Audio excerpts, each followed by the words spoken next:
This is the Audit Committee.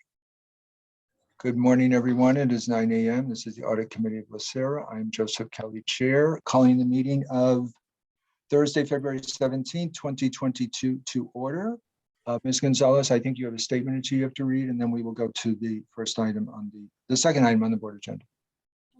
Thank you, Mr. Kelly. For this meeting is being conducted as a virtual meeting. So I would do a roll call of all the trustees to confirm attendance. From the audit committee members, Mr. Bernstein. I'm here. Thank you. Mr. Jones. Present. I see him, yes. Good morning. Mr. Kelly. Present. Mr. Knox. Good morning, I'm here. Good morning. Mr. Moore. I'm here. Ms. Sanchez. I'm here. Mr. Santos. Present. From the Board of Retirement, Mr. Fryer. Mr. Kehoe. Ms. Gray. Morning. Mr. Harris. Mr. Robbins. Mr. Sanchez. Ms. Zapanta. For the Board of Investments, Mr. Green. Mr. Kehoe. Ms. Greenwood. Good morning. Okay, thank you. Staff participating in the meeting include CEO Santos Primer, Deputy CEO Louis Lugo, AEO Laura Guglielmo and JJ Popowich, Chief Legal Counsel Steve Rice. Internal audit staff include Richard Bendel, Leisha Collins, Christina Logan, Catherine Tunn, Christina Sun, Nathan Amick, George Lundy, and Gabriel Tafoya. Audit Committee Consultant, Robert Griffin. Trustees, if you would like to be placed in the queue, please use your Zoom chat option. At this time, we ask all meeting participants to mute their mics until we are ready to speak. And now we may proceed with the agenda. Mr. Kelly. Very much. The next item on the agenda is the election of officers for 2022. Normally, this process would be led by our committee secretary. However, our committee secretary is no longer on the committee this year. So as chair, I will lead this process. I will call for nominations for the election of chair of the audit committee for 2022. I nominate Gina Sanchez. Nominations. Are there any other, is there a second to that? Well, there doesn't need to be a second. Are there any other nominations for chair of the audit committee for 2022? Hearing none, congratulations, Ms. Sanchez. You are chair of the audit committee for 2022. Welcome back to an officer. Thank you. Next is the election of officers for the position of vice chair of the audit committee for 2022. Do I have any nominations for vice chair? I'll nominate Mr. Kelly. Again, move to close nominations. Thank you, Mr. Santos. Are there any other nominations? Yes, there are. I would nominate Mr. Jones to be vice chair of the audit committee. So because of that, let's take a roll. Let's have a roll call here, votes. Since I was first, let's have a roll call, Ms. Gonzalez, for me, and then we'll see if we need a roll call for Mr. Okay, this would be for Mr. Kelly as vice chair. Mr. Bernstein. You know what, let me go ahead and make it easy. I will withdraw from the opportunity to be vice chair, as I'm still feel like I'm a freshman getting my sea legs in all this, but I look forward to being a contributor. Thank you. A talented freshman, Mr. Jones. Okay, since Mr. Jones has withdrawn his nomination, I will accept the nomination as vice chair of the committee. And you'll never know who I was going to vote for. Poor Alan, the look on your face was like deer in the headlights. It's a little odd when a nominee nominates somebody else without withdrawing their nomination, but The next position is the election of secretary for 2022. Do I have any nominations for secretary? I nominate Mr. Jones. I Right? move to close nomination. I was going to nominate Mr. Kelly. Too bad you closed it. It's a very important. I will Are there any gladly. other- I will are there take that one on as an initial one if need be. So yeah. Okay, thank you. Are there any other nominations for the position of secretary? Okay, hearing none, Mr. Jones has been elected to the position of secretary. With that, I turn the rest of the agenda over to Ms. Sanchez. Thank you, Mr. Kelly, and thank you for your extraordinary efforts last year. And I take the baton, and hopefully we can keep pushing it forward. Okay, let's move on to the approval of the minutes. I'll move the minutes. I'll second. Okay. Great. Any other comments? I have some corrections to the minutes. I expected them, Mr. Kelly. On page 1, Mr. Keough is listed as absent, but his position as vice chair is not listed, and it should be, because as the minutes currently stand, the committee does not have a vice chair, but it did. On page 4 of 7, under non-consent items, letter A, the second, I guess the end of the first sentence, this sentence should read, recommendations submitted by Richard P. Bendel, Chief Audit Executive, and Gabriel Tafoya, Senior Internal Auditor, that the committee, in accordance with your current audit committee charter, review and discuss the review of Chief Audit Executive's credit card expenditures. So delete, staff recommends that the audit committee delete those words, because this as it's currently written, the sentence doesn't make any sense. And those are my two. Oh, on page 5 of the minutes, under Plant Moran's audit results, on bullet 3, the GASB 68 disclosure report for fiscal year ended June 30th, 2020. And in bullet 4, the GASB 75 disclosure report ended June 30, 2020. The financial statements are for the fiscal year ending June 30, 2021. Are the GASB 68 and GASB 75 disclosure reports on a year lag? I believe that is correct, yes. Yes, that's correct. Okay, so we're not going to get the 2021 until the 2022 audits. That's correct. Okay. So then those are my revisions to the minutes. Great. So do you accept those, my mover and my seconder? I will be happy to amend my motion to include those revisions. Great. And I don't And for recall this- who the seconder was. Oh, I what? did, and I'm fine with them. Great. Thank you. Can you go ahead and take the roll, please? Yes, Mr. Bernstein, Aye. Mr. Jones? Mr. Jones?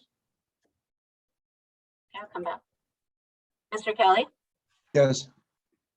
Mr. Knox, Yes, Mr. Moore, I'll abstain.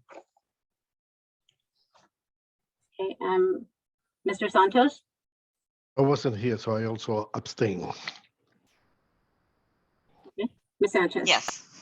Mr. Jones, Aye. okay. We have Great. 3 yeses and 2 abstain. Fantastic. It passes unanimously. All right, on to public comment. Do we have any requests for public comment? None at this time.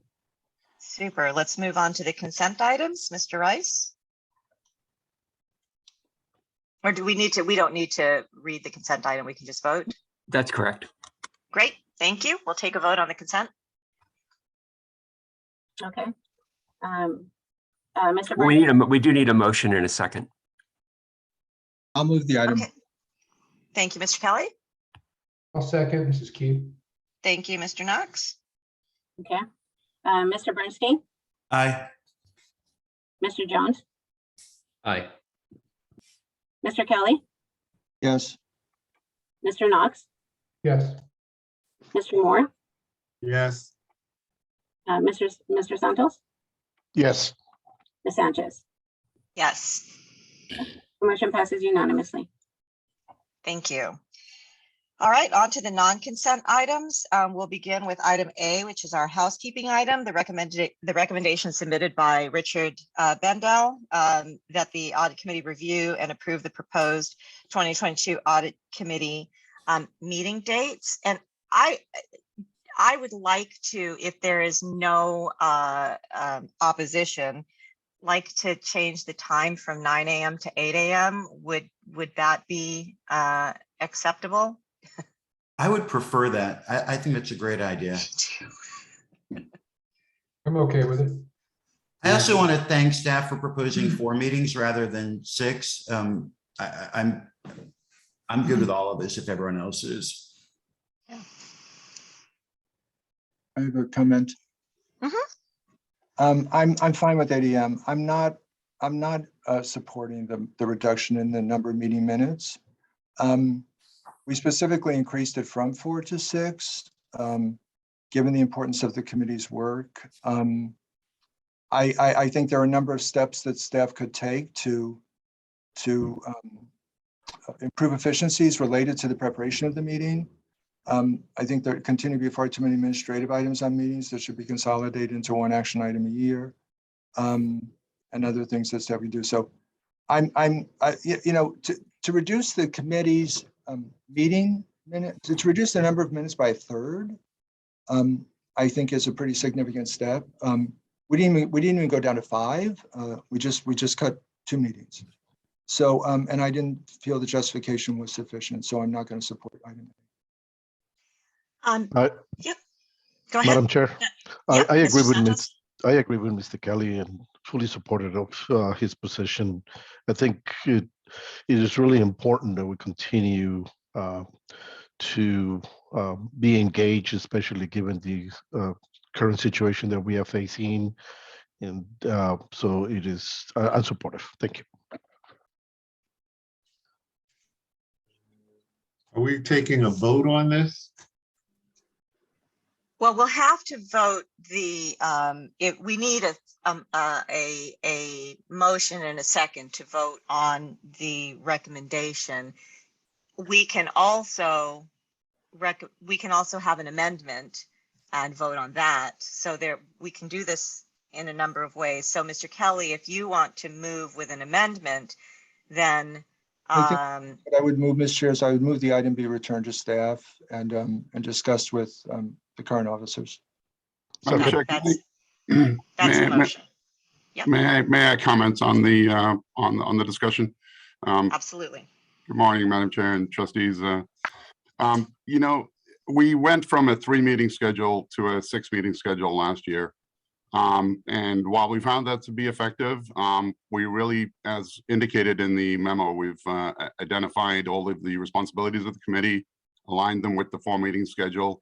It still allows for us to, per the charter, it's a minimum of 4 meetings with the ability to hold additional meetings if necessary. And so that is the reason that we think it's just going to be more efficient for staff and your committee to go with a 4-meeting planned schedule and to hold additional meetings as necessary. Okay. Thank you for that, Mr. Bendel. And I have a comment, but I'll save it to the end. So Mr. Santos and then Mr. Bernstein, I think, are in the queue. I pass at this point, Madam Chair. The only issue I have, so you know, is that I have some conflicts with some of the proposed dates, but when we get there, I can talk about it. Okay, got it. Okay, so we can resolve conflicts once we figure out the number of meetings we're conflicting. Mr. Bernstein. Mr. Bendel made my comment basically. We have not historically met 6 times. We've historically met 3, and in some years we only met twice. So I would be fine with this. If Mr. Santos has conflicts and we can work around them, I'm supportive. And quite frankly, Madam Chair, I would defer to you and staff if there became a need for additional meetings to call for that. But I would hope, given the variety of time constraints put upon trustees, that wouldn't be necessary. But obviously, if it was, I would trust you and staff to come to us. Well, you know, I'm not shy about calling an extra meeting. So thank you for your confidence. And any other comment? But one final comment. Yep. This, changing the meeting schedule is something that should be done in consultation with the board chair and vice chair. And I was not engaged with this at all, this item at all, as the former chair of the committee, which is one of the reasons I suggested we return to staff to discuss with the chair, because I think the chair should be involved in reviewing this. There's an opportunity for the chair to engage staff on the idea and also the justification. So that's part of the reason I'm not supporting this, as I stated earlier. So thank you. Got it. Okay, Mr. Knox. Quickly, I think to me, it's less about what's going to be most efficient and more about what serves the organization best from a risk perspective in our roles. I think it makes sense to start with a core group of 4 meetings as are indicated in the packet. And then, you know, the chair, Ms. Sanchez can add accordingly from there. But I don't see it as 4 versus 6. I see it as what makes the most sense for us as we go along throughout the calendar year. Thank you. Thank you. And I will make one comment, and then our audit consultant, Mr. Griffin, if you could chime in as well. The comment that I would like to make is I'm okay with going down to 4 meetings and then reserving the authority to be able to call a meeting should the need arise. But one of the things I think would be very helpful for me, some of our regular reporting that we normally see as a matter of FYI, for example, continuous audit reporting, ethics hotline status, and even the RECO follow-up. If we could have interim reports between meetings, we would know as a committee, I think we would know if we need to call a meeting in the interim. And so I, as opposed to sort of reacting from, you know, at a meeting to something that may or may not be occurring. And obviously as chair, I will have conversations with the audit team on a regular basis. And if I feel that there's a need for a meeting, you know that I'm not shy about calling those. But I wonder if some of the kind of rote reporting that gets done, how automated that is and how easy it would be to, and I may be asking a lot. So I'm going to first ask Mr. Bendel or Miss Logan or Miss Collins. I'm afraid that may actually be causing more work for us, because currently, like, the RECO follow-up is only done on a quarterly basis already. So that is on a 4 meeting schedule. And so to add interim reports would actually be adding work. I see. All right. Well, then I think then what we'll have to rely on is interim conversations. However, sorry to interrupt you. If there was something that happened, if there was a significant fraud, if some incident occurred, if there was something of significance, we definitely would give you a interim report on that, and or contact you, Madam Chair, and let you know about it and to call a meeting. Okay, great. Mr. Griffin, do you have some thoughts here? You know, I thank you, Chair. It's really difficult to comment. I know the school board I serve on, we never seem to have enough meetings. I got a question. Are there time limits on the meetings per se? Is there a time limit by charter so they can go on? The observations I have is you have a number of really important issues. And sometimes when you limit the number of meetings and people get fatigued and kind of come to the expectation that it's 2 hours, you don't really get to chew on some of the things like the, governance. I think there's a governance study that's being approved, and that's a pretty meaty issue. And then the audit quality review, so you have items that you really might want to chew on, and this may limit your ability to really have deep discussions. And also, I think internal audit's probably going to pick up the pace. Are they looking at the report where they're actually picking up the pace on the number of audits completed, and you may have more audits to talk about.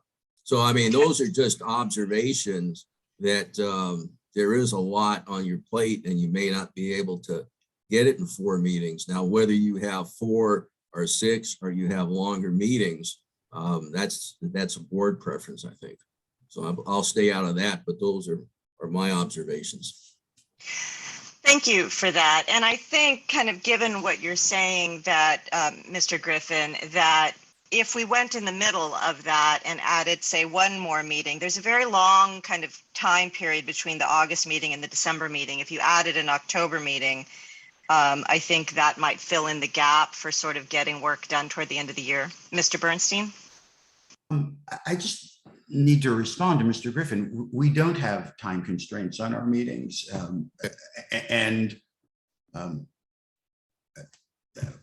You've been here a while. We don't have time constraints on our meetings, and we have the flexibility to add meetings. So I was honestly a little baffled by your comments because they seem to be hypothesizing challenges that we don't face.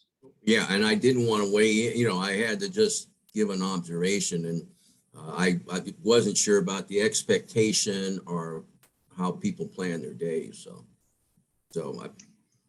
Sorry. Yeah, I block out a lot of time for these, but because we like to talk as a group, but I do also like to keep the meetings efficient. So I think given Mr. Bernstein's comment, and we have two basically potential ways to go here, and we're going to need a motion for one of them. Either the motion is to return it to staff, or the motion is to pass it with the expectation that we will add meetings as necessary. So which motion is going to get made? Well, at this point, Chair, Yeah. point of order, Chair Sanchez. Yeah. Yes. At this point, I believe there's only one motion, which is Mr. Is there a Kelly's motion, seconded by Mr. Santos to return to staff. So we would need a substitute motion. Do And we that need to would be vote on voted that on. motion I'm going to first? make a substitute motion for the chair's second proposal. I don't love the idea of leaving the meeting without a schedule of meetings that I can put in my calendar. And again, I really do trust the chair and staff to add meetings if we need them. I mean, since Mrs. Sanchez has pointed it out, she has never been shy. And I second the substitute motion by Trustee Bernstein. And to clarify, so- Mr. Bernstein, that's adding a meeting in October for a total. No, of I didn't actually make that as a motion. I was just hypothesizing that we could if we needed to. I'm asking for, so I then think what we- is your motion, Mr. Bernstein? Just to add meetings as necessary? I believe, frankly, my motion is staff recommendation, since Yes. it's always been Okay. available to the chair and Mr. Bendel to discuss adding meetings. So effectively, for simplicity's sake, my motion is staff recommendation. yes, Okay. with the added 8 o'clock start time. With the added 8 o'clock Thank start you. time. Thank you, Yes. Mr. Conley. Yes. I second that motion. Okay, so Mr. Rice, we have a substitute motion and a second, a motion and a second. Which one gets voted first? Yes, so the substitute motion would be voted on first, and if that motion is passed, then we're done. If that motion does not receive a majority vote of members present, then we go on to the original motion. Okay, let's go ahead and call the vote on the substitute motion. Mr. Bernstein, Aye. Mr. Jones, Aye. Mr. Kelly, No, Mr. Knox, Aye. Mr. Moore, No. Mr. Santos, No. Ms. Sanchez. Aye. We have 4 yeses and 3 nos. did you take Mr. Santos? Yes. Yeah, I voted no. So we have 4 yeses and 3 nos. The motion passes unanimously. Not unanimously. No, That- no, the opposite of unanimously, non-unanimously. one yes and 2 nos. The motion passes contentiously. Thank you. Yes, well, thank you. I will, however, just reiterate that there is some potential room in the schedule to add another meeting in October quite easily if we feel the need, especially as we go through the year and we see kind of what we have to review before the end of the year. And as and when needed, I will certainly, call a meeting if it is in the organization's best interest. And so I do make that commitment. And we can discuss further offline. So moving on to our second recommendation, item B, which is a recommendation is submitted by Richard Bendel, CIE, Christina Sun, is that the audit committee approve staff selection of Weaver and Tyndall LLP to perform an organizational governance review. And there is a memo. Do you want to go through that memo? Well, I can just say a few words to facilitate and support the audit committee in meeting. the Point of order, compliance- Madam Chair. Yes. We did not approve the dates as proposed by staff. So if we, because I have some conflicts. The Okay. motion was staff recommendation. Ooh. Okay, I stand corrected. I won't be here. Mr. Rice, can we make a change to that at the next meeting? Yes. Could do a poll to, I'm sorry that we had to do this very messily. Yeah, it But is do a messy, but poll to, yes, we could do a poll and come back to it next month, or we could do it now, but given the length of the discussion, it's already occurred. It's up to you, Chair Yeah. Sanchez. yeah, Mr. Santos, is there anybody else that has a conflict with the meetings? Mr. Kelly Yes. and Mr. Santos. Shall we address those now, since there's only 3 more meetings left on the schedule? Which are the conflicts that you have? Let's see if we can do it now in 10 minutes, and if we can't, we'll move on. Yes, so I have, if I may, Madam Chair. Point of order, Mr. Yes. Rice, I'm completely open to this conversation, but do we need to Re-motion, do we have to repass the recommit this motion? or so? I'm perfectly willing to do it, but we have a motion that passed. Yes, staff's recommendation passed. So we can have a motion to reconsider. That would be one way to handle it, which would have to be made by one of the individuals on the side that on the side that voted yes, or we can discuss this poll and take it at the next meeting. Is there a conflict for the next meeting, in which case we can take a poll and reapprove a new meeting schedule at the next meeting? Yeah, I have a conflict in May. Got it. Then I'll make a motion to recommit. Okay. What does Second. that mean? Second. Thank you. Okay, so we're going to do it now. Mr. I'm Santos. so sorry, another point of order, Mr. Rice. Can somebody who voted against the motion be the seconder on the recommit? Yes, the motion just needs to be made by somebody who voted for was on the prevailing side. The prevailing side. And that was Mr. Bernstein. So you just need a second. I'll second it. Who was that? I'm sorry.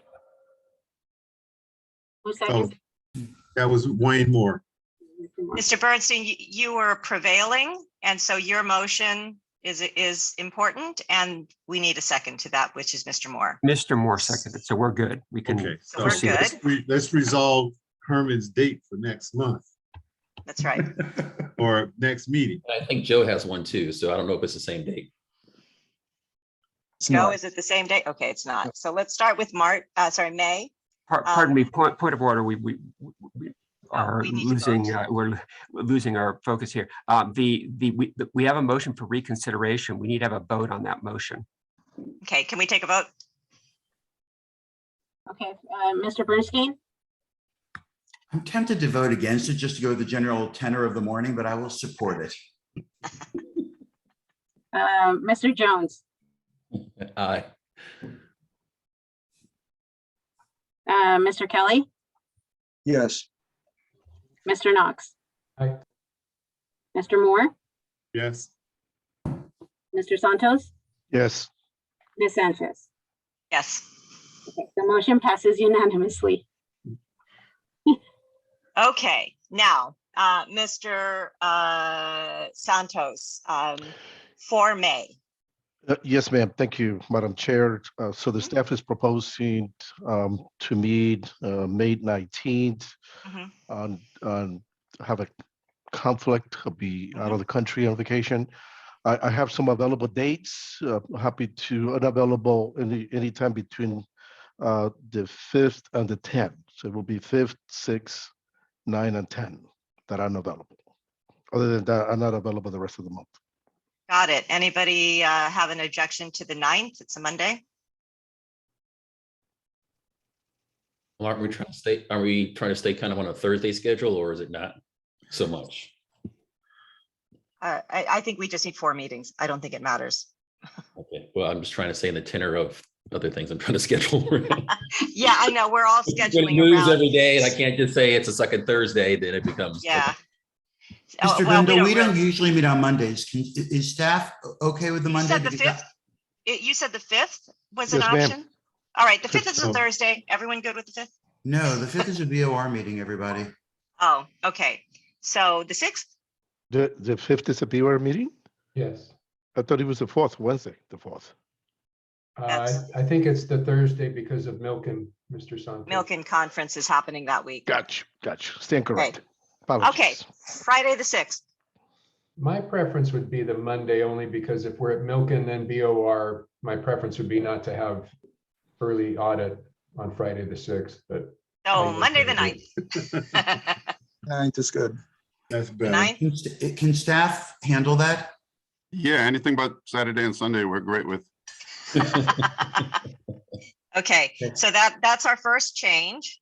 Noted. May 19th will be changed to May 9th. Okay, next, what is Mr. Kelly, what is your, I would ask that we move the Thursday, December 1st meeting to Thursday, November 17th. I'm okay with that. Anybody got a problem with that? I'm sorry, Mr. Kelly, can you repeat the date, the suggested date? Thursday, November 17th would be the new meeting, replacing Thursday, December 1. I'll Thursday, go with that. November 17th. I'll go with that, Mr. Kelly. Thursday before Thanksgiving. Yep. Everybody okay with that? Yeah.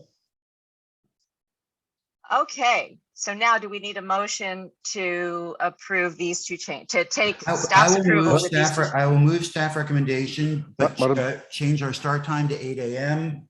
and alter the Thursday, May 19th meeting to Monday, May 9th, and the Thursday, December 1st meeting to Thursday, November 17th. Thank you. Do I have a second? Second. All right, let's take a roll call. Mr. Bernstein, Aye. Mr. Jones, Yeah. Aye. Mr. Kelly, No, Mr. Knowles, Aye. Mr. Moore, Aye. Mr. Santos, Aye. Ms. Sanchez. Aye.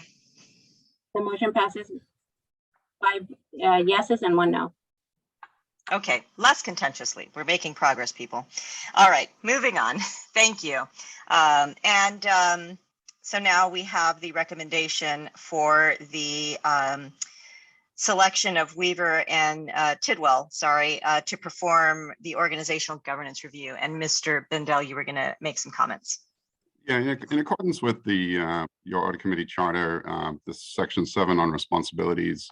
Item D, the review, the responsibility of the audit committee to review and assess LACERA's code of ethical conduct as established by the boards of management, and section E, which is to obtain reasonable assurance with respect to LACERA's governance processes, risk management, fraud, system of internal controls, and system of compliance, and in accordance with our audit plan for the year.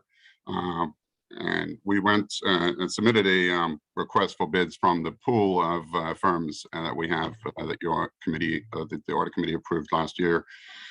We received 4 proposals from that pool, and we narrowed it down to 2 finalists. We had interviews with the 2 finalists and ultimately selected Weaver and Tidwell. We felt that they really, their differentiation was their experience performing these reviews and in the public sector and with other public pension funds, and also the weighting of their proposed staff towards the higher partner and senior manager level really set them apart. And as such, we are recommending, the primary review of this is reflected on page 2 of the memo, that they will be looking at, the scope of work includes looking at the governance areas, ethics and values, risk management, detection and prevention of fraud, the system of internal controls, and the system of compliance. And I'd be happy to address any questions you may have. Great, thank you. And I'll just take the chair's prerogative to comment that I was also quite impressed with the experience of the team that was proposed. I think Mr. Santos was in line first. Yes, thank you very much, Madam Chair. Two questions. Who would the members of the selection committee And two, did the committee involve one of the audit committee members, particularly the chair?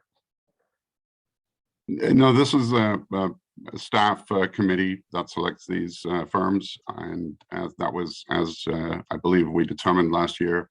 I'm not sure if that's necessary, but yeah, it was myself, the two principal auditors, and I believe there was 5 altogether of us, and 2 senior staff two senior auditors as well.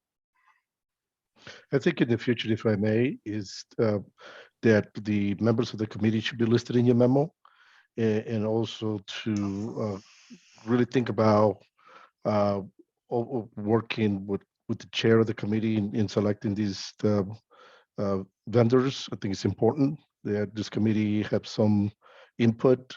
I've seen it in other areas, general consultants and things of that nature.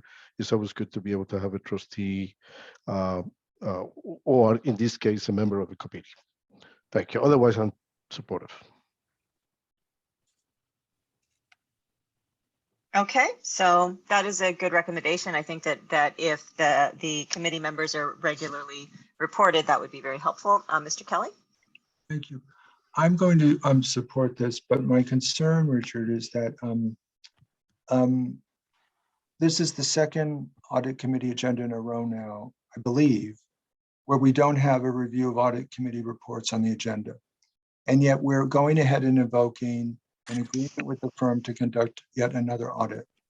And so my concern is your staff continue to take on more work without completing work that's already on the desks. And I'll support it because we already released the RFP, et cetera, but I will continue to question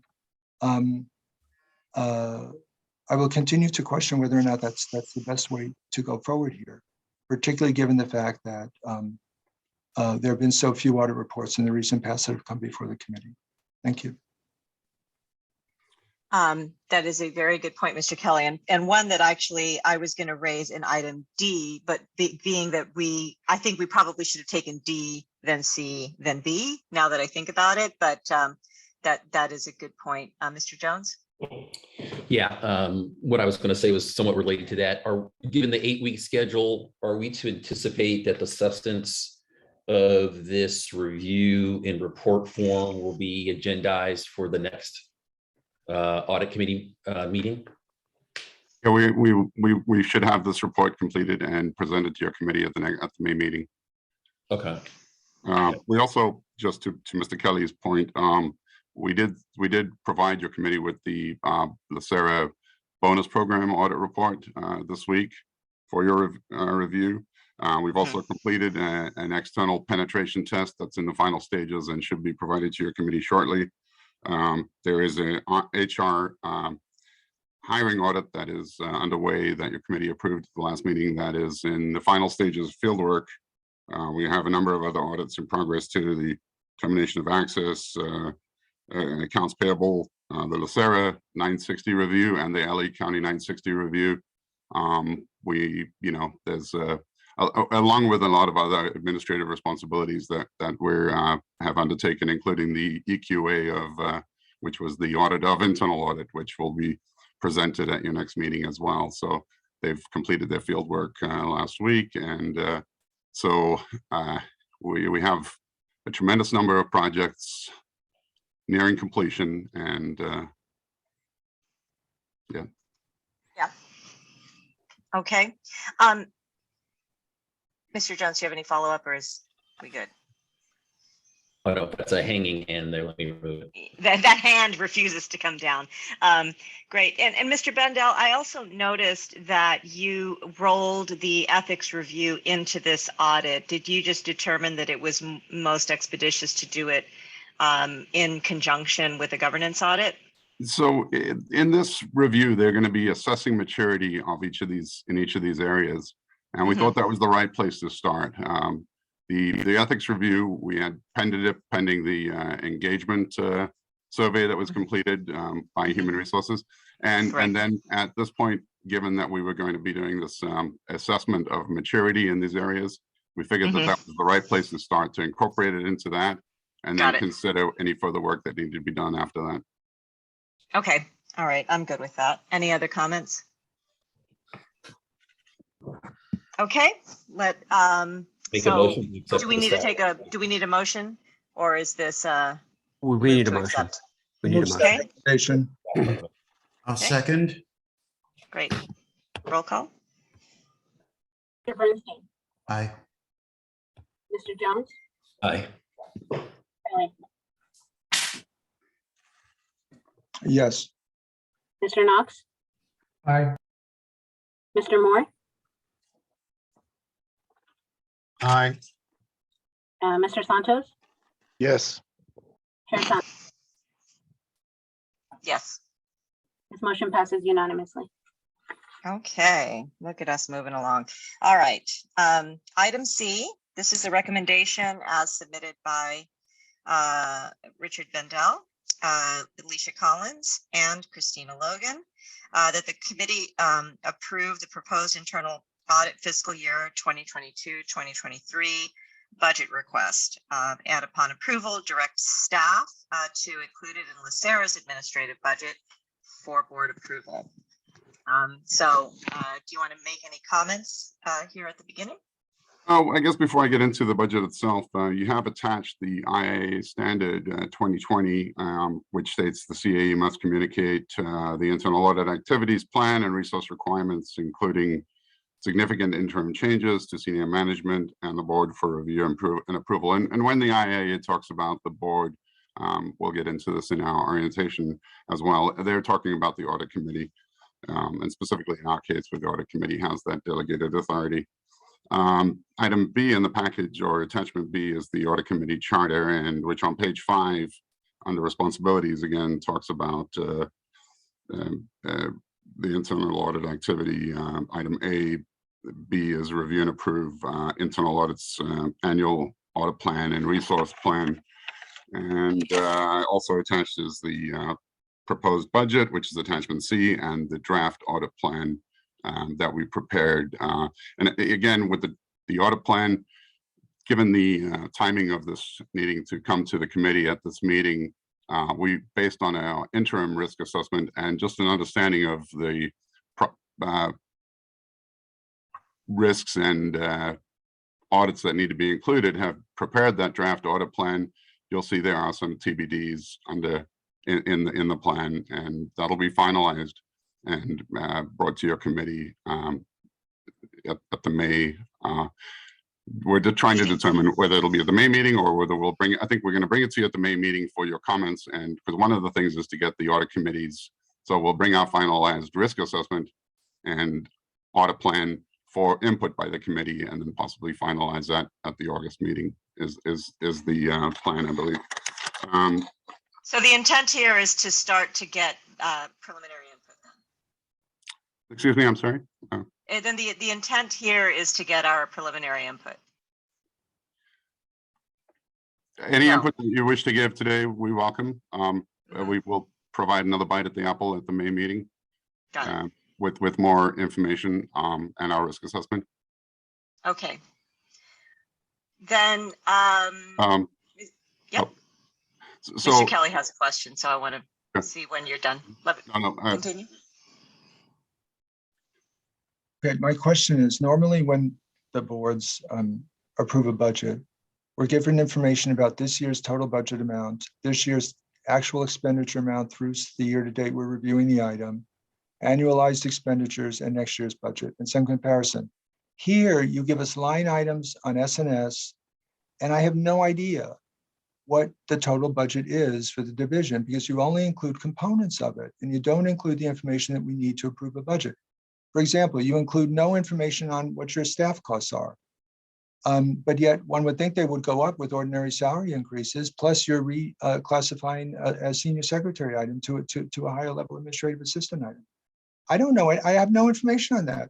Why did you not include the total budget for the division instead of just commenting on specific line items? Mr. Bendel, was that on page, it's 88, it says here, page 1 of 1, the internal, that's just the S&S budget by itself? we don't provide the the S&EB budget. Actually, that's not. Why not? I think admin services. I don't want to. They are.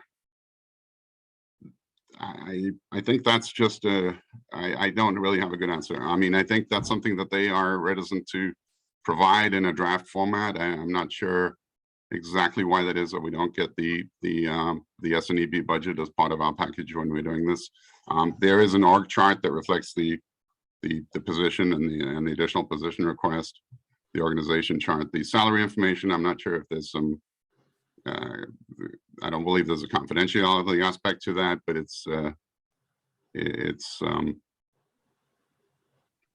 You're asking me to approve the budget for the audit division for next year, and I will say no on this vote because I don't know what that budget is. I know line item components, yeah. but I don't know the budget. Yep. Ms. Guglielmo has a comment here that may be helpful. Ms. Guglielmo. Thank you, Madam Chair. I just I wanted to explain that the process, as you know, the LACERA doesn't have a budget system. And so our administrative services staff that are preparing that budget have not yet developed the salary and employee benefit costs yet for the organization as a whole. So Mr. Bendel didn't have the benefit of having that information to present to you today. We will be applying the cost of living adjustments once they are approved by the board coming up. And the main difference, or the main thing that we're asking you to review is the staffing level appropriate, assuming that the costs for that will be aligned with the salary schedules appropriate for those classifications. So I hope that helps answer your question and understand that Mr. Bendel provided the information that he has available to you at this time. Okay, so the recommendation then should be to approve specific line items of his budget with the understanding that people costs will be provided in the May iteration. People costs will be provided in the May iteration, as they will for the entire organization. But the staffing levels, if you feel that those staffing levels are appropriate, he's looking for that type of support as we incorporate that into our entire budget. Great. Okay. Okay, Mr. Knox. Oh, sorry, Mr. Kelly. Continue. I was just going to say, since I don't think there's a recommendation we have staff recommendation, then I would move a substitute motion, which is to approve this submission related to S&S, services and supplies, and staffing levels, with the understanding that the salary expenses will be incorporated into Mr. Bendel's request in May. Okay. Is there a second to that motion? Second. Thank you, Mr. Santos. Mr. Knox had a comment. I can wait if Mr. Bendel was still going to make some further comments on the budget. I can wait till the end of your comments, Mr. Bendel, or I can ask now. Go ahead, Mr. Knox. Okay. Just a question related to the extra position, and I am on page, I think, 64, where it says that you're going to be requesting another senior internal auditor position. We plan to use this position to hire someone with strong IT experience. So I think that's a great idea. It's also a little vague to me. So is that just you're going to peruse resumes and somebody that has more IT than somebody else is going to be more desirable? Are we going to recruit for, do a specialty recruitment? Is this somebody that needs, special IT forensic skills? And then before I turn it over to you, the reason I asked is because later on, you mentioned that, let's see, give me 1 second. There was one other area. Later on in that same report, you talk about that this extra position, will be used to address other areas of the organization under staffing. This is page 82 out of 203. We are requesting one additional senior IT auditor. Internal audit is often called upon to support LACERA in other areas of the organization. This position will provide us additional flexibility type of stuff. So You heard my questions. I mean, are we really getting somebody that's like an IT expert? Because I think that's really critical to our risk management in IT. Or is this person a floater that's going to have some expertise? Thank you. The intent is to find somebody with IT audit experience. We really need to enhance the team in that regard, a strong IT auditor, and in the future, a strong investment auditor as well. But we actually, one of the adjustments we need to make to our process is prior to the preparation of these materials, meet with the executive team. We had that meeting yesterday, and we do propose adding some additional information into this request before we take it to the board, and that's just to really reflect that why we're requesting a little more information. To your point, Mr. Knox, about why we're requesting this additional position. Myself and the principals are more and more involved in various committees. There's a lot of initiatives going on in the organization. I participate on the ITCC committee, the steering committee of regarding IT, the alert committee. There's the ethics hotline. There's areas of risk and compliance. We participate, really looking into enterprise risk management, and myself and one of the principals participate in enterprise risk management council. We're going to be participating with strategic planning. There's the business rules and policies. While we're not on that committee, we're a consultant to that process, and we'll be supporting all divisions in the development of the case management system. I think that's something that's going to require a lot of information and really a strong IT representative there too, as we develop applications and making sure that we have the appropriate controls in place during the development phase. It's a very important function of internal audit. I talked about participating in strategic planning, and so I just wanted, we would add that to the proposal before we take it to the JOGC. A question, if I can, Chair Sanchez, for Mr. Griffin. Is the trend on audit committee, or not on audit committees, but in audit teams to have an IT expert? And is that trend leaning towards somebody that is dedicated towards, IT forensic kind of work? What are your thoughts here? Saying that the auditors are more coming with the IT skills, but you will have a very high level person who might be the master, but the others have to have competency in IT, basic IT, auditing. And they're not going to be very good auditors because it's a IT world these days. So I guess getting back to the point on services and supplies and whether or not your team has enough of what you're looking for, Mr. Bendel, maybe you need to incorporate further training related to IT to help, boost what is already there rather than rely on somebody to come in from the outside with something. Those are my general thoughts. I think this is a very important area that we need to focus on. Thank you.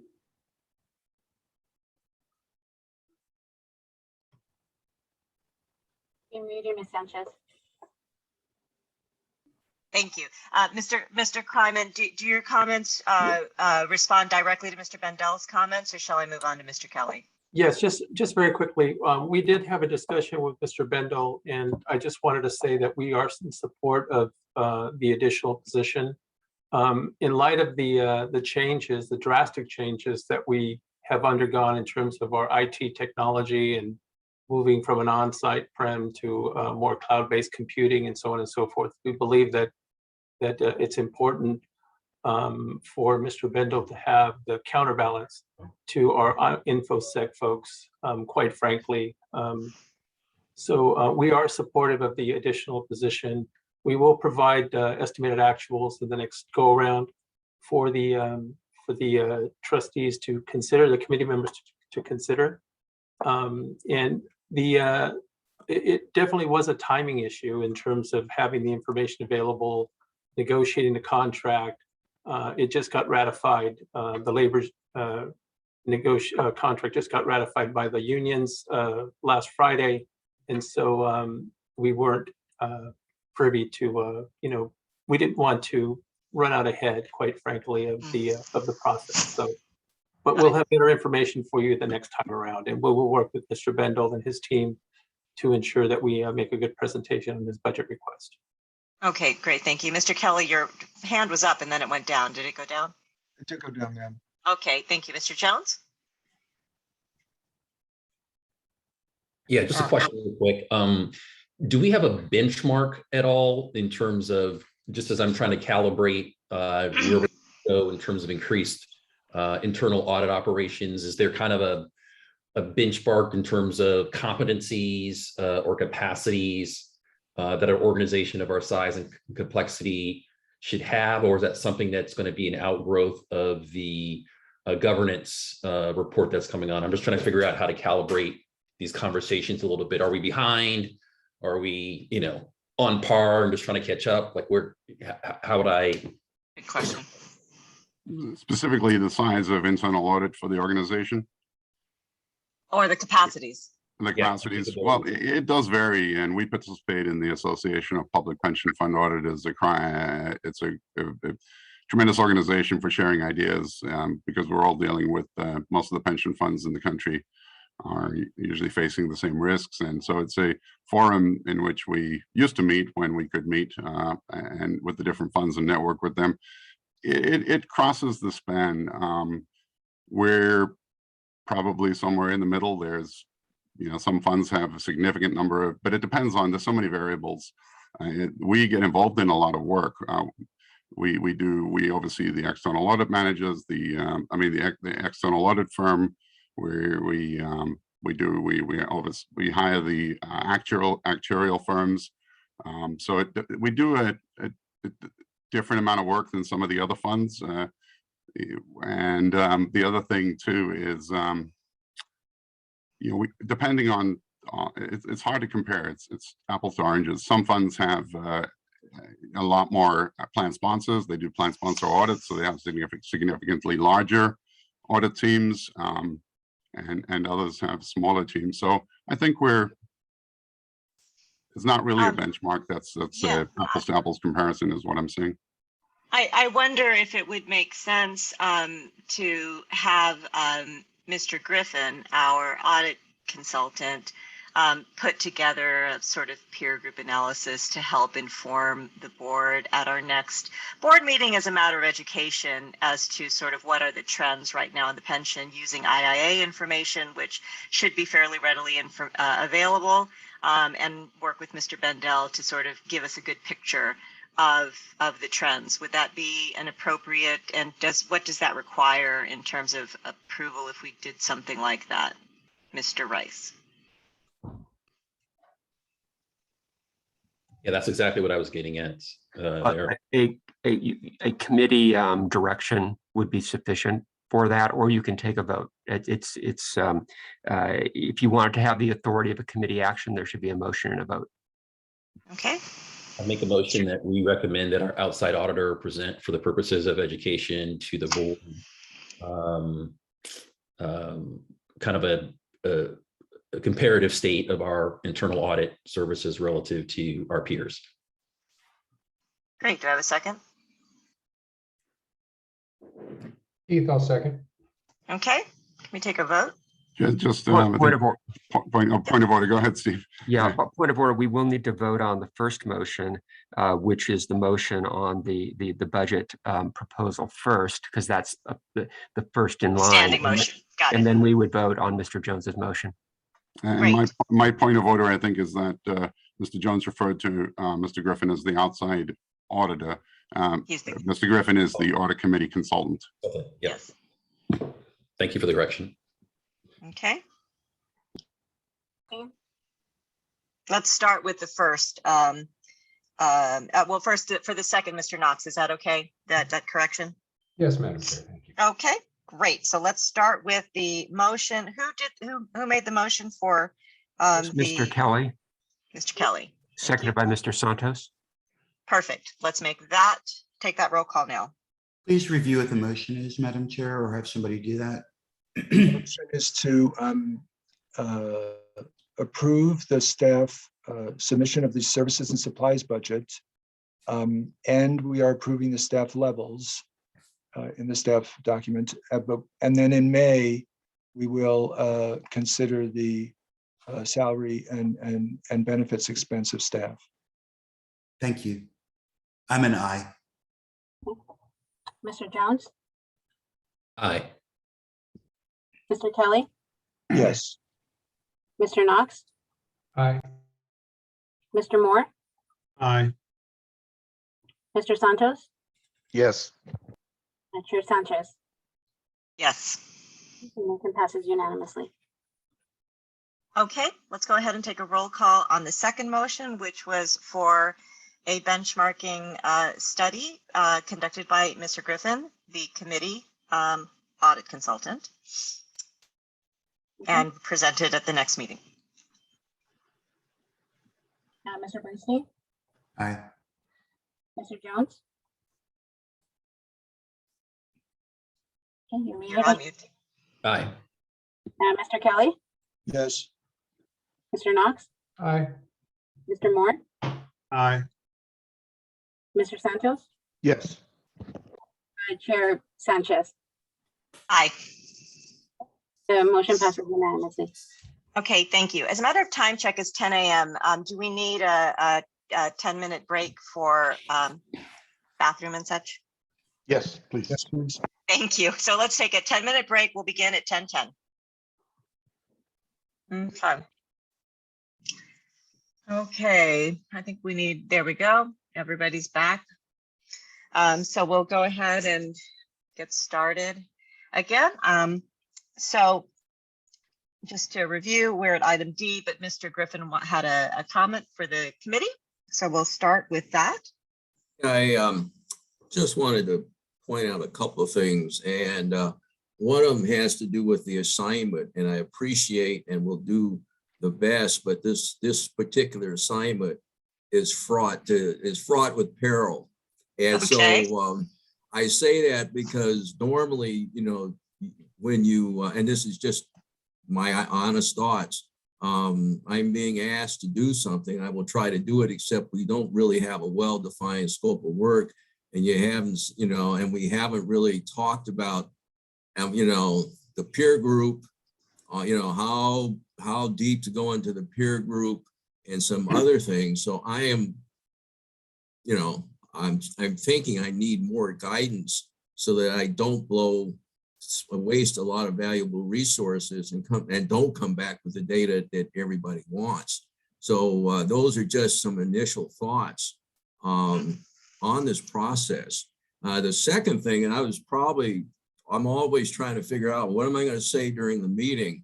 You know, best practices, and I don't know that we're going to get there from here. Generally, when you review the budget, you review the audit plan. Now, I had talked to Richard and his team about that because, you know, and the way your budget cycle and your audit cycle work, it's really difficult to evaluate the ask, because you kind of need to know, you know, here's the ask and here's what we're going to do. And the way this is structured, you don't really know, and you have no basis to compare. Here are the resources, and here's what the return on those resources is. So it's kind of a, you know, if you looked at best practices for whatever circumstances, probably not, you're probably in a difficult situation where you can't evaluate the budget, and it's sort of a staged, you know, the process and the rollout, and the audit plan is on a entirely different cycle. And then the other thing I noted during the break, while we're talking about the internal audit budget, and probably this is the F of the audit committee charter says LACERA will provide appropriate funding as determined by the audit committee for compensation to the financial auditor, which is the outside to me, to any professional service provider that the audit committee chooses to engage in payment for ordinary administrative expenses of the audit committee that are necessary or appropriate to carry out its duties. It really doesn't, and I don't know, maybe somebody can point out, because I was looking at this on the fly, where the budget where the total budget actually gets approved, or where it's part of the audit charter that the budget actually be approved and passed on. So I'm looking for guidance. That's not necessarily foregone conclusions of what I said. Absolutely. And I actually am sympathetic to your comments. I was thinking about that on the fly as well. We have some comments by Mr. Kelly and by Mr. Rice and by Mr. Jones. So let's have those comments go through, and then we can see what we can do to resolve the scoping process for you so that you have more specificity. Yeah, I think Robert, that that your deliverable has got to be at a very high level. I think our peer groups are the peer groups above us, the 3 pension funds in California above us, rather than all those below us, because I think we really do align more with them in terms of operational responsibilities, et cetera, than we do here. But I think you can only look at, what the information that's available, make some very high level comments in terms of, budget per investment dollar. I mean, things like that. I don't, and what I would look for is something that in your professional judgment, you think this committee could look to update or revise every other year or so that we know in general, where do we fit in terms of these folks above us, not only in terms of number of staff, but dollars that we dedicate from the organization to the internal audit function. It will absolutely be challenging because some organizations, I think it's CalSTRS or CalPERS, they are now an audit and risk committee. And we are still an audit committee that has some responsibility for organizational risk, but not all organizational risk. So I think you obviously can point out some of those, but I think you're a smart guy, and you'll be able to put something together that will help address Mr. Jones's question at a very high level, and at the same time provide us with something that we don't have right now, which is maybe kind of a report that we could look to update every few years to see if we're still current or see if we're still not current. Related to your comment about the budget, I think it flows from that statement that the total board will provide the resources necessary. In order for them to provide the resources necessary, this committee needs to tell them what those resources are. Those are my comments. Thank you, Mr. Rice. This is a point of order. There has been action on this item already, and any comments here are not modifying those actions unless there's a motion for reconsideration. There can be discussion between the committee chair and Mr. Bendel and Mr. Griffin to deal with some of these issues. So this is just simply a point of order in terms of the fact that we've already acted on this, both items, the budget and the requested report. Mm-hmm. Thank you, Mr. Rice. And I don't anticipate a reconsideration, but thank you for that point of order. Mr. Jones. Yeah, and I'll just echo what Joe said, or Chairman Kelly or Trustee Kelly, is just, I think it's primarily for education purposes. I know as still a relatively new board member and getting, as I get deeper across the span of responsibility of the board and the committees, it's just good to kind of know where are we relative? Are we trying to catch up? In which case we need to have a much more muscular conversation about budget and capabilities and things of that nature, maybe with a more sense of urgency, or are we really just trying to stay a step ahead? And so I think Chairman Gina was just trying to suggest that it would be worth you coming to the board to kind of help put a benchmark out there for us to kind of begin discussions as a budget and all those other items come forward. So I don't think we're expecting high level detail, consulting action level work, but more education. So that was the spirit of the motion that I made off of what. So thank you. And Mr. Griffin, I will reach out to you and Mr. Bendel to have a meeting to discuss scope so that we have a deliverable, a more solid deliverable for you so that you're not just rolling with it. Okay, any other comments here? All right, so moving on, item D. We are now looking at a recommendation as submitted by Richard Bendel, Alicia Collins, and Christina Logan. That the audit committee review and approve the fiscal year 2022 amended internal audit plan. And so this is with regard to the issues that are either currently in progress and any changes we have to make to the items that have not been accomplished for the year. And I think at the beginning, I will comment, and this is just my short experience that I have over the past 4 years, now my 5th, that I do believe we made more progress on the audit plan than we had in the past in terms of being close to completion of a full audit plan. And I don't know if I'm just being optimistic, but it seemed to me that every year we have issues that are not out, that have not yet been completed that we have to deal with. So go ahead, Mr. Bendel, if you want to make some comments here. And then we'll go to Yes, certainly. And that's our intent, is to make sure that we get to, I think our goal is 80% completion of the audit plan, and certainly at least 80% of the items completed, and the remaining 20% in progress by the end of the year. And this talks to Mr. Griffin's point, I think, a little earlier about bringing a draft plan to the and essentially, even when we bring you the finalized plan, changes happen, and the changes that are occurring in this plan, based on our experience with overseeing the external audit firms, it actually takes a significant amount of time. Just even though we're going external, it's not just that we push out the work to an external firm. We have to manage that work. And so and other changes that occur, risks evolve. There are operational changes and activities. For example, in the account settlements issue, we're deferring that one due to changes that are occurring organizationally. New risks emerge, and changes to the plan occur. The cyber SIEM, that was changed. It's now changes have occurred. I'm reticent to speak too much about areas of IT security in a public meeting, but due to those changes, we feel it's more important that we do an IT risk assessment. That's something we had done in 2018. It should be done on a more regular basis. So we made some strategic changes, refining our audit plan, and to also, perhaps we bit off more than we could chew, or based on the experience and increase in hours necessary in other engagements.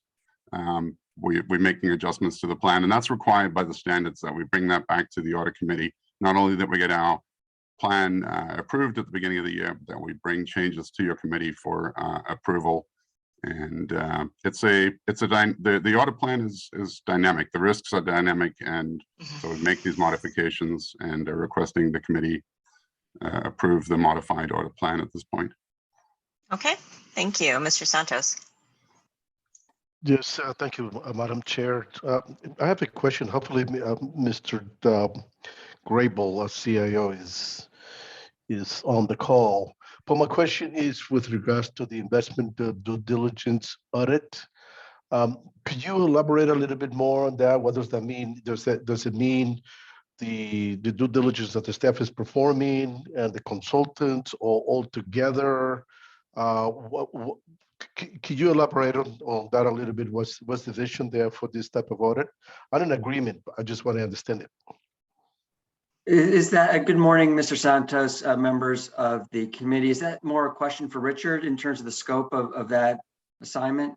It's a question for Richard, but I just want to make sure that you present here and feel free to opine, or however you want it, whatever you want to say on that. Sure, and I think that we are highly supportive of the oversight, looking into the diligence processes. I think that we've spent a lot of time over the last couple of years trying to improve our diligence, not just our investment diligence, but we spent a lot of time focused on operational due diligence and having standards across the division, across asset categories.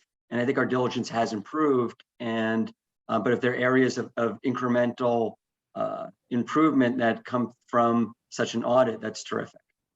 Thank you, Mr. Grable, for those comments. What about the due diligence that the consultants, let's take private equity, is this the audit going to also look at the type of due diligence that our consultants do on a regular basis, evaluating different deals and things of that nature? Absolutely. It's and I agree with Mr. Grable. the investment office has made a lot of, done a lot of work in the area of operational due diligence and developing a formal process around that. It's significantly, it's a robust, from what we can see, a fairly robust process. It's something that the scope would include, to your question, yes, the scope would include looking at what we do with internal staff, how we use the consultants, the pre-investment operational due diligence, post-investment operational due diligence. The reason that we didn't, we had actually gone out to pool of firms for this work, but we want, we were actually going to go out to RFP. We were going to try to bring that to the request for the RFP outside of our pool to your audit committee at this meeting. But we need to further refine that request, and we'll be bringing that to the May meeting. We feel that we really want to get a firm, the people in the firms, and we've seen, I think, various Big Four firms. I know that other consulting firms that actually perform this due diligence on behalf of institutional investors.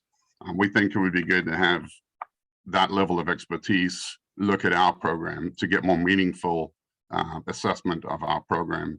So this is an example of where we're going to go outside our pool to get the level of experts that would make sense to perform this review.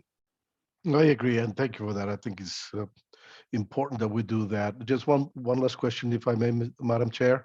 Now, with regards to the LACERA retiree, rehired retiree audit, that's not, so I understand that, and perhaps excuse my ignorance, but we're not looking at just the retirees that LACERA as an organization rehires, but rather the entire program involved in LA County. Is that what we're doing there? Both. And normally we do that as one comprehensive review, audit on an annual basis. This year we have split it out to look at LACERA independently. Your board came out with a policy on rehired retirees at the November 2020 meeting. I believe they approved the policy. So we are breaking out the audit of LACERA from the LA County, but we'll be presenting on both of those at the next meeting. Thank you very much. And supportive. Thank you. Mr. Kelly, you have a comment? Thank you. A few comments related to page 202 or 91 of 203. The account settlement collections audit. I'm not a fan of deferring that. I get that management is currently assessing the process, but sometimes that those kind of statements make me nervous, which is an excuse for management to say, stay out of here, we're going to fix it. So I'm not necessarily a fan of deferral. I'm going to approve the item, so just take these comments as I say them. The LACERA rehired retirees audit, similar to Mr. Santos, I have some concern with splitting that out. And you're not clear about why you're identifying it as a high-risk area, which made me a little nervous. And how many are there? I mean, I don't think there's more than half a dozen. And you still have to report back to Mother County on the LACERA exceptions anyway. So it did make sense to me that you were taking this out of a larger rehire audit. The procurement audit, again, we're delaying it. I would not delay it. I don't know. I get that you have staff constraints and other priorities, but you could farm it out to an outside auditing firm if you have a decent scope here. It's probably 3 years now where we've been deferring the procurement audit. There was one other here. So the other thing too, Richard, I would encourage you to do is when you present this in the future, think about ways that you can reorganize the ask of the committee to avoid future administrative constraints that you have to deal with. So one of the themes of your conversations today has been staff is overwhelmed with administrative stuff. Okay, I get that. But in the future, why don't you ask for the authority to conduct the audit either by internal audit staff or an outside auditing firm? This way, if you make a determination that you have to go to an outside auditing firm, this doesn't have to appear, that doesn't have to come back to the committee because the committee's already delegated to you the authority to make that decision. It's a small example, but it's an example of which I think you really have to start to think about in terms of minimizing the number of administrative items that your staff have to deal with and that come to the committee.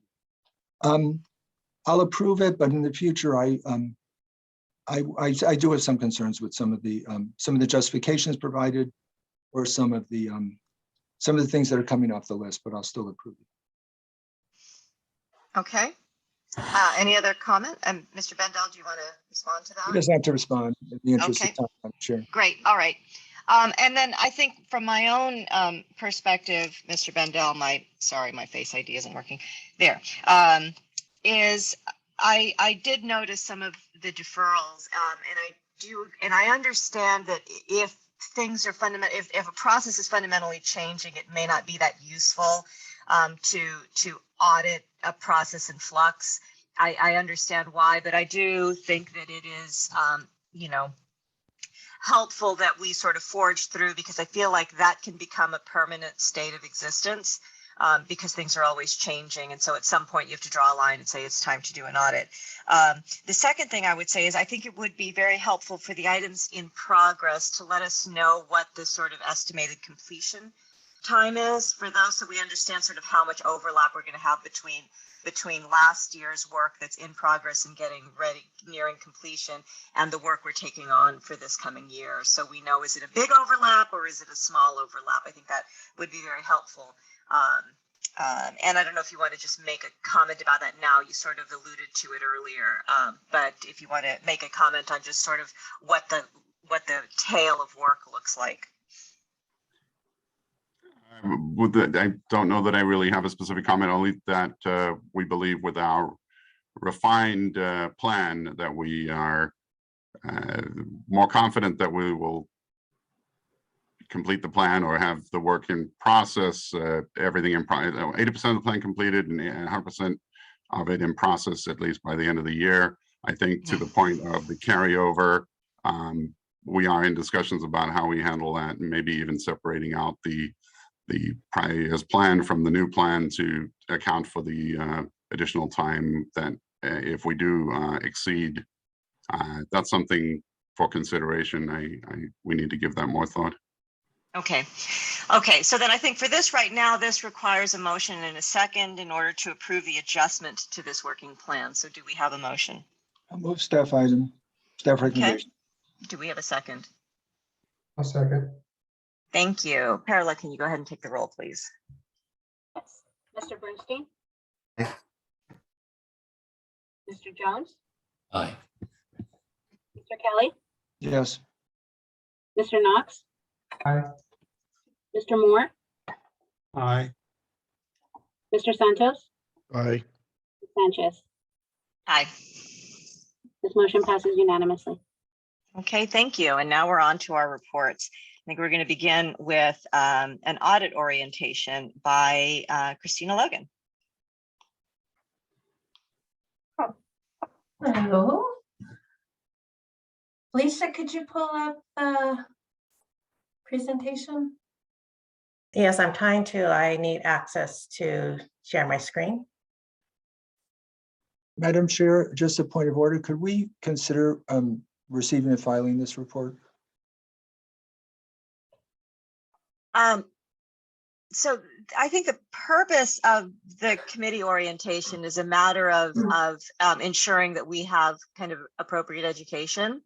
And I get that we have some very experienced members on the committee, but I wonder if we can be brief, Ms. Logan, but kind of hit the main topics. This is not a long presentation, and I think as a matter of doing our duties, it would be a good thing to do. Okay, thank you, Madam Chair. Thank you. So I can give you the reduced version of the presentation instead. Good morning. So to kick off this new audit committee year, we wanted to provide the committee with an orientation. I'm going to be giving a high-level overview of the audit committee and internal audits roles and responsibilities, and then passing it off to Christina Sun, who's going to be going over the professional standards which we strive to adhere to. So next couple of slides, Leisha, can you skip? Can you move? So we're not going to talk about any of these things because we're trying to go through this a little quicker. Let's stop here on the principles of the audit committee. So the audit committee will conduct itself in accordance with LACERA's Code of Ethical Conduct and the core principles that come from the Internal Auditor's Code of Ethics, so the IIA's Code of Ethics. And these core principles are integrity, independence and objectivity when fulfilling fiduciary duties, confidentiality, competency, and professional standards that are consistent with auditing standards and industry guidelines. Next slide.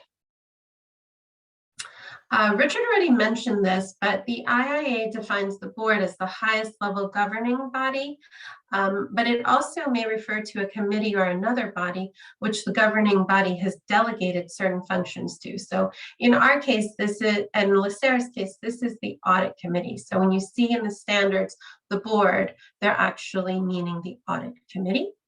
Next slide. So the audit committee charter formalizes the committee's authority and responsibilities. It gives responsibility and fiduciary oversight over internal audit activity, professional service provider activity, financial reporting process, values and ethics, and organizational governance, which is something we did talk about earlier with the Weaver and Tidwell bid. The charter is reviewed at least every 3 years. It was reviewed last by the committee in April of 2021 and approved by the boards in July of 2021. And the next review is set for 2024. Next slide, please. As you know, you have an audit committee consultant to provide technical and financial expertise. This current consultant is Robert Griffin, who's a managing partner with William Adley. His contract was approved in December 2020, and the contract is set to expire in December 2023. He provides great insight into industry trends, current information on audit committees. So next slide. So an overview of our internal audit division. We are here to enhance and protect LACERA's organizational values. And we do this by using 3 main types of engagements. The first is assurance or audit engagements, and these provide objective examination of evidence for the purpose of providing an independent assessment on governance, risk management, and control processes. Then we move to consulting engagements, and this is really where we're collaborating with management to define the scope and provide a formal assessment on how to improve governance, risk management, and control processes. And then the last area is advisory engagements, and this is where we're providing informal advice to management. Next slide. So one of the foundational elements of all internal audit divisions is its organizational independence from operations. So to achieve this at LACERA, we have the Chief Audit Executive reporting administratively to the Chief Executive Officer, and then functionally reporting to the Audit Committee. This ensures that management cannot unduly influence the nature, scope, or findings of the audit work. And I think the key takeaway is really that internal audit is independent of operations. This is a huge element to the standards and something that we really want to stress to both the audit committee and all of our other stakeholders. Next slide. So the key principles of internal audit, just like the audit committee, we will conduct ourselves in accordance with LACERA's Code of Ethical Conduct as well as the IIA. Additionally, we do attend a 2-hour IIA ethics class, and every December we complete a statement of compliance acknowledging the Code of Ethics, independence, subjectivity, proficiency, due care, Code of Ethics. And this was last completed in December 2021 with no exceptions. So that is our staff independence. That's another key component of internal audit divisions. Next slide. And then we have an internal audit charter, and this formalizes our purpose, authority, and responsibility. It's reviewed annually by staff and presented to the committee when changes are necessary. It was last reviewed and approved by your committee in August 2021. Next slide. So now I'm going to turn this over to Tina Sun. Okay, thanks, Christina.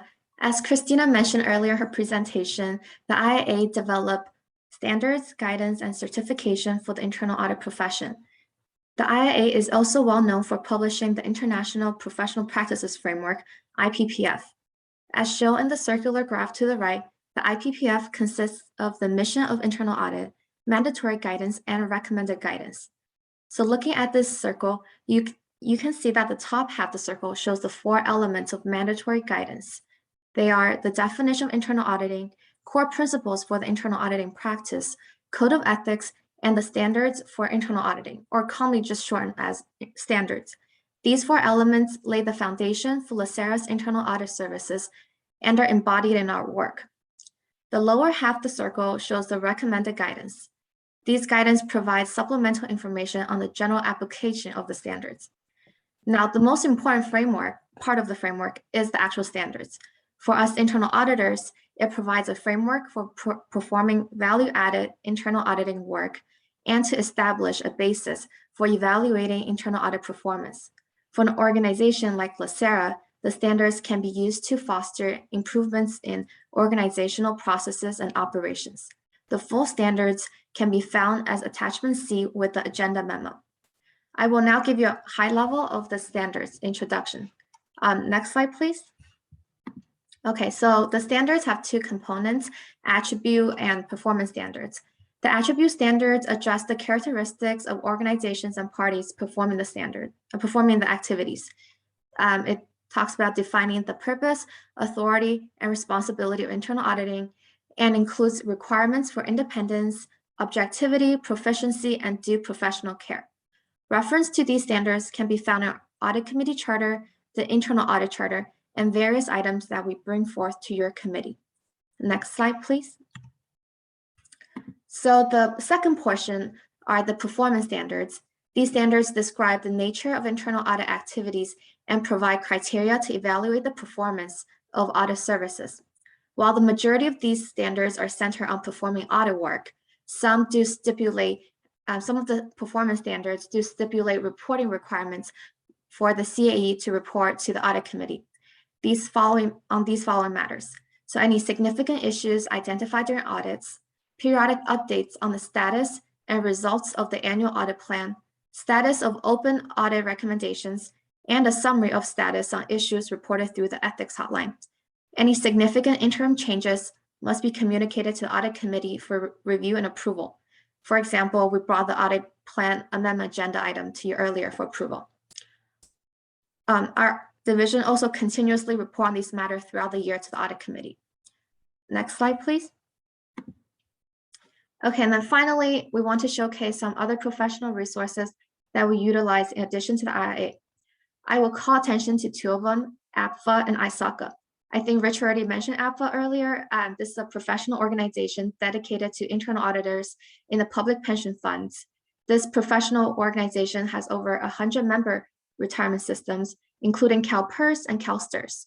We utilize APFA to conduct peer surveys with member organizations and exchange knowledge on the latest internal auditing practices. The other one is ISACA.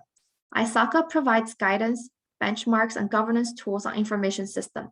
We utilize these guidance when conducting IT-related audits. This concludes the end of the presentation. Thank you, trustee, for your time. Does anyone have any questions? Thank you for that. Are there any questions on that?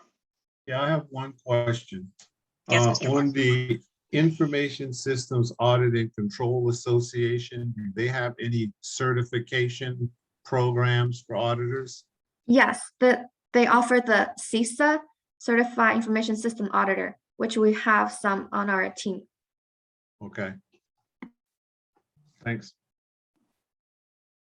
Great. Well, that was, I think, a perfect introduction for sort of what I think is continuous learning. So to the extent that you want as an audit committee member to dive any deeper and look for resources, that last slide is very helpful for us. Thank you. And of course, I think that you know, we can use this as a point of reference for what we're doing here and how we're going to achieve those goals. Thank you for that, and I appreciate the presentation. We'll move on to item B, which is management's compliance report. Do we have any comments there? Yes, good morning, Chair Sanchez, committee members. I certainly, we're at the will of the committee. I have some comments prepared, but for efficiency, if you want me to just stand for questions, I can certainly do that. Do want to just highlight a brief comment in terms of the report. It was a collaborative effort with our chief counsel as well as our internal audit team in terms of the byproduct of the report. So I want to certainly acknowledge the efforts of the chief counsel as well as the internal audit team. Are there any specific highlights that you'd like to draw our attention to? Because I think this was a really, you know, important report, and I see we have a question already. Yep, if just some general highlights, it provides a current and future state in terms of our compliance, our organizational compliance, and also it offers context to the Institute of Internal Auditors 3 lines model, methodology that LACERA supports. Internal audit has discussed this model previously with the audit committee, but the model provides a structure that assigns responsibility for compliance to all components of the organization through mutually reinforcing roles to fulfill our organization's mission.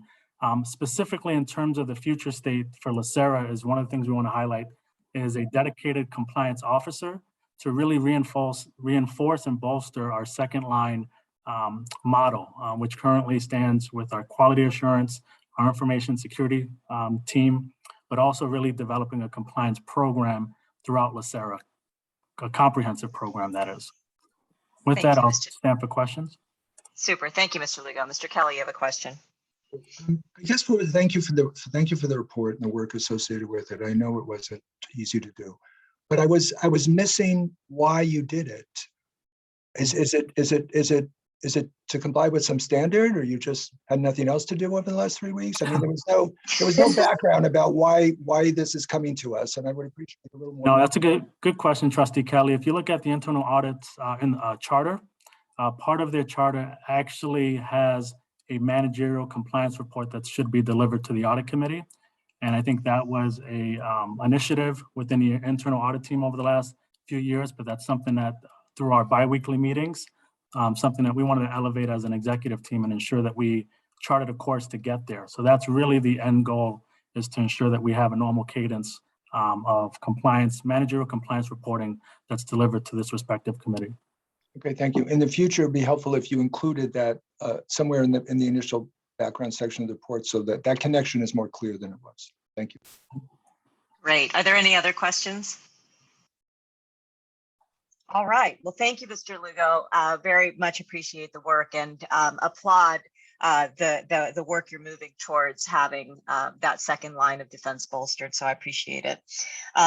Next item is the report C, the recommendation follow-up. Do we have any questions on that report? I have a question. So I noticed 6 of the 7 items that are greater than a year old. And by the way, huge applauding to bringing this and catching it up. Great effort over the last 2 years. On those, I noticed that 6 of those were with respect to mobile device policy. It seems like that is that's kind of moving a little more slowly. Can you give me some insight as to the kind of the plan there, what's holding it up, and how quickly we can resolve those issues? Because they all seem to be related. I can tell you that there's a tremendous amount of work being done by the administrative services and systems team. I see Mr. Vong is on the, if you want to add something to that, Sumi, but I think a tremendous amount of progress is being made there. We're also going to be including that as an audit next year on the audit plan, as that was an area we considered unsatisfactory when we did the prior audit. Mm-hmm.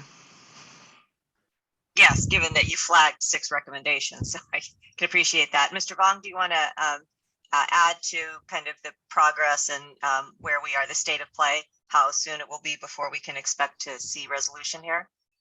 Yes, absolutely. Good morning, Madam Chair and members of the Yeah. committee. So just a brief comment to follow up on Richard's comment is, so we've functionally addressed all the level of risk with each of the findings. So I believe most of the findings came with a part A and part B, with part A being to address the actual procedural aspect of whatever that finding was, and part B really finalizing that into a holistic policy that the organization can follow on a go-forward basis. So we are endeavoring to get that, to have that completed by the end of the quarter of this quarter, and have that finalized so that on a go-forward basis, the organization, both in systems and administrators services, will have a standard kind of operating procedure as we manage mobile devices on a go-forward basis. Great. Thank you so much for that update. Any other questions? Okay, great. Moving on. We are now at the recommendation follow-up sensitive information technology areas, and I recognize that we can't really ask a lot of questions here, so I don't know if you want to make any just brief summary comments, Mr. Bendel. Just say again, I think the kudos to Ms. Delino and Mr. Vong on addressing these, and I think you can see that I think this time another 6 recommendations have been implemented. I think we're making good progress towards on that as well. Okay, great. Any other comments? And I think on this, Mr. Bendel, if we have other questions that we want that are deeper questions, we can address them to you by email. Is that correct? I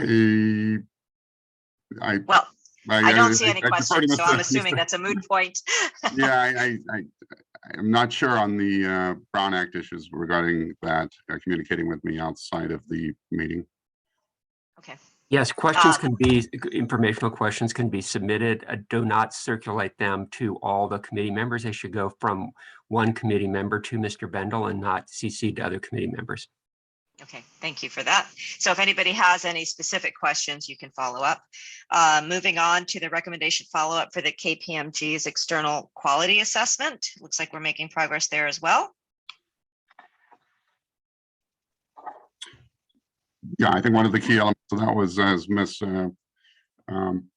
Logan referred to, just that in that presentation, one of the items outstanding is really just expressing to the organization the importance of our independence and what that independence means. And truly that is that we're independent of the operations. And while we do participate in providing advice and consulting on certain issues, we do not make management decisions. We don't perform audits in areas that we have had any involvement where we haven't made management decisions. And that's key to our independence. Is it's independence, in fact, when it comes to auditing areas that we're independent of the operations. And I think beyond that, I think we're very close to, we'll be making a presentation to the management team and staff as well. But I think we're just about complete with that process. Super. Thank you for that. And I did want to highlight something that I highlighted at the last meeting, but I want to highlight it again, which is that the observation number 1, we still, I believe, should consider adding a document retention audit, because one of the problems was being able to pull up the evidence. And part of that, I think, was hampered by the fact that we have a document retention policy, but we may or may not be complying with that document retention policy. So what should have been an easier audit was made more complicated potentially by that. But I want to make sure that we try to get a documentation, our documentation policy audited at some point. That is on the audit plan for next year. Great. Excellent. Good to hear. All right. Item F. Any verbal presentation there? This is the status of other external audits not conducted at the discretion. I'm sorry, nothing has been brought to my attention. Okay, great. Item G, internal audit staffing activity. I think we discussed that a lot in the budget meeting earlier. I think we beat that horse to death. Yeah. Okay, well, then I look forward to seeing some effort there. I know that HR has been somewhat backed up, but I hope that we can make some progress. The next items are for information only, the continuous auditing program and the ethics hotline status report. Do we have any questions on those? All right, moving on, consultant comments. Although you've been verbal today, but if you have further comments, please feel free to make some comments, Mr. Griffin. We do appreciate them.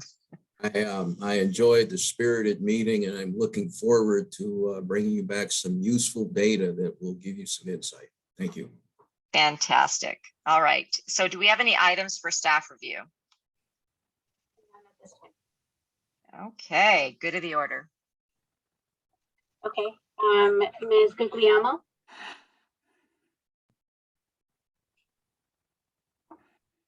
Sorry, nothing to add. Thank you. Yeah. Mr. Popowich? Nothing to add. Thank you. Mr. Lugo? Yes, just good morning, and I just want to acknowledge Trustee Kelly's service over the last year and congratulate the new committee officers. Mr. Rice? Yes, good morning. We were advised by listeners to the live stream that the first few minutes of the meeting were not broadcast to the public. So I simply want to confirm for those members of the public who may still be listening that on a nomination by Mr. Santos, Ms. Sanchez was elected chair. On a motion, a nomination by Mr. Santos, Mr. Kelly was elected vice chair, and on a nomination by Mr. Santos, Mr. Jones was elected secretary. That's it. Thank you.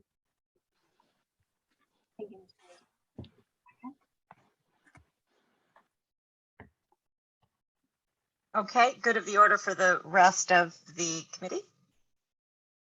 Anybody want to make a comment, or we can just move right along? Yes, Mr. Santos. I think Mr. Kelly was first. Yeah, Mr. Kelly. I neglected to ask this in the meeting I referenced it, but I would ask Santos again to please look at your processes for review of board and committee meeting minutes. We continue to identify issues, or I continue to identify issues related to them being correct, and it would be really helpful if they could come to us in proper order in the future. Thank you. Okay, thank you, Mr. Kelly. Mr. Santos, good of the order. Yes, thank you for the staff. Great work. Good meeting. Congratulations to the new officers. This perhaps is general comment to Mr. Kryman. When we get the information on board Vantage, some documents or some agenda items have several documents attached to it. And so if you want to look at the last document or the penultimate document in the report, I have to, unless I have no idea what I'm doing, but I have to go through every single document before I get to the document that I need to look at, especially if you're reading the memo and it makes reference to a particular attachment. It just drives me crazy and wastes a whole bunch of time in trying to get to the document. Is there a way that we can figure out, like similar to what we do in the disability petitions, that when there is a legal opinion, there's an asterisk that is going to take me directly to the legal opinion, and I don't have to go through all the medical records and things of that nature. It appears to me that we should be sophisticated enough to be able to make this user-friendly. Yeah, I've been assured by Bonnie that there is a solution and that we'll go ahead and research it and implement it moving forward. So you should be able to toggle between the letter and the attachments to the letters. So we'll take care of that. Thank you very much. No further questions. Thank you. Any other further comments for good of the order? All right, well, I just want to conclude by thanking everyone for your vote of confidence, and particularly thanking Mr. Kelly for his service and his vote of confidence. So thank you all, and go forward and audit. take a Excellent. motion to Move. whatever adjourn. Thank you, Mr. Knox. Thank you, everyone. You guys. Bye.